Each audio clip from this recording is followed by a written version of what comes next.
कभी कभी जिंदगी में ऐसे लम्हात आते हैं जब हम सोचते हैं कि काश हम भी किसी बड़े साइंसदान की जिंदगी का जुज़्व बन सकें। काश हम भी इतने अजीम लोगों की कहानियों को अपनी जिंदगी का हिस्सा बना सकते हो। आज हम ऐसे ही एक अजीम साइंसदान रिचर्ड फामन के बारे में बात करेंगे। उनकी जिंदगी का एक पहलू जिसने उनके नाम से एक किताब को जन्म दिया, जिसका नाम है क्या आप मुझसे मजाक कर रहे हैं मिस्टर फामन। यह किताब हमें बताती है कि किस तरह रिचर्ड फामन की जिंदगी ने साइंस के शोबे में एक नया मोड़ लिया। रिचर्ड फामन एक अमरीकी थे जिन्होंने क्वांटम इलेक्ट्रोडायनामिक्स की फहम को विलोशन कर दिया। वो अपने मुनफरिद अंदाज और साइंसी तहकीक के लिए मशहूर है। उनकी किताब क्या आप मुझसे मजाक कर रहे हैं मिस्टर फामन उनकी जिंदगी की कहानियों को सुनाती है, जो साइंस के शोबे में उनके काम और उनके ज़ाती तजुर्बात से जड़ी हुई है। रिचर्ड फामन की जिंदगी की कहानी उनके बचपन से लेकर उनकी साइंसी दरियाफ्तों तक जाती है। उनकी जिंदगी का एक दिलचस्प पहलू यह है कि वो हमेशा सवाल पूछते थे। वो चाहते थे कि वो दुनिया को समझें और उसके राजों को खोल दें। ये सवाल पूछने की आदत उनकी साइंसी तहकीक में बहुत अहम साबित हुई। उन्होंने क्वांटम मैकेनिक्स और इलेक्ट्रोडायनामिक्स में अपने काम के लिए नोबेल इनाम भी जीता। रिचर्ड फामन की जिंदगी से हम 3 अहम सबक सीख सकते हैं। पहला ये कि सवाल पूछना बहुत अहम है। उन्होंने हमेशा सवाल पूछा और इस तरह नई मालूमात हासिल की। दूसरा ये कि हमेशा तजुर्बे करना चाहिए। रिचर्ड फामन ने अपने तजुर्बात के जरिए नई चीज़ और नए राजों को खोला।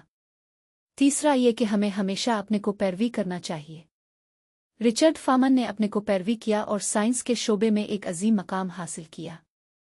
रिचर्ड फामन की जिंदगी हमें यह भी सिखाती है कि साइंस के शोबे में अज़्म और मेहनत बहुत अहम है। वो हमेशा अपने काम में लगे रहते थे और हर मुश्किल को आगे बढ़ने के लिए एक मौका के तौर पर देखते थे। उनकी जिंदगी हमें यह भी सिखाती है कि साइंस की दुनिया में कभी भी हार बेखत्म नहीं होते। हम हमेशा कुछ नया सीखने और दरियाफ्त करने के लिए तैयार रहना चाहिए। रिचर्ड फामन की जिंदगी हमें यह भी सिखाती है कि जिंदगी के राजों को समझने के लिए हमें हमेशा तलाश करती रहना चाहिए। वो हमेशा नए राजों की तलाश में लगे रहते थे और इस तरह नई मालूमात हासिल करते थे। उनकी जिंदगी हमें यह भी सिखाती है कि जिंदगी में कभी भी हिम्मत नहीं हारनी चाहिए। हम हमेशा आगे बढ़ते रहना चाहिए और कभी भी हार नहीं माननी चाहिए। रिचर्ड फामन की जिंदगी हमें यह भी सिखाती है कि साइंसी तहकीक बहुत अहम है। वो हमेशा साइंसी तहकीक में लगे रहते थे और नई दरियाफ्तों को करने के लिए हमेशा तैयार रहते थे। उनकी जिंदगी हमें यह भी सिखाती है कि साइंसी तहकीक हमेशा जारी रहनी चाहिए। हम हमेशा नई चीज़ें सीखने और दरियाफ्त करने के लिए तैयार रहना चाहिए। आज हमने रिचर्ड फामन की जिंदगी के बारे में बात की। उनकी जिंदगी हमें साइंस के शोबे में अज़्म, मेहनत और तजुर्बे की अहमियत सिखाती है। हम उनके जिंदगी के सबक को अपनी जिंदगी में लागू करके बेहतर इंसान बन सकते हैं। आइए हम भी रिचर्ड फामन की जिंदगी से सबक लेते हुए अपने को पैरवी करें और साइंस के शोबे में नई दरियाफ्तों को करने के लिए हमेशा तैयार रहें। रिचर्ड फामन की जिंदगी की कहानी हमें यह भी सिखाती है कि मैं हमेशा एक मकसद होना चाहिए। वो हमेशा अपने मकसद को हासिल करने के लिए लगे रहते थे और इस तरह वो एक अजीम साइंसदान बन गए। हम उनकी जिंदगी के सबक को अपनी जिंदगी में लागू करके बेहतर इंसान बन सकते हैं और अपने को पैरवी करके साइंस के शोबे में नई दरियाफ्तों को कर सकते हैं।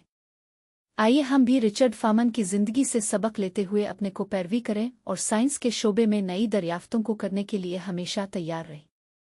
आज हमने रिचर्ड फामन की जिंदगी के बारे में बात की। उनकी जिंदगी हमें साइंस के शोबे में अज़्म, मेहनत और तजुर्बे की अहमियत सिखाती है। हम उनके जिंदगी के सबक को अपनी जिंदगी में लागू करके बेहतर इंसान बन सकते हैं।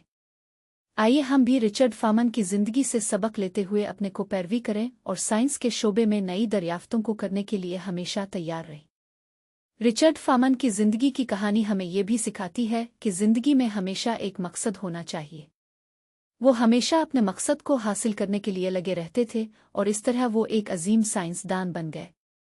हम उनकी जिंदगी के सबक को अपनी जिंदगी में लागू करके बेहतर इंसान बन सकते हैं और अपने को पैरवी करके साइंस के शोबे में नई दरियाफ्तों को कर सकते हैं।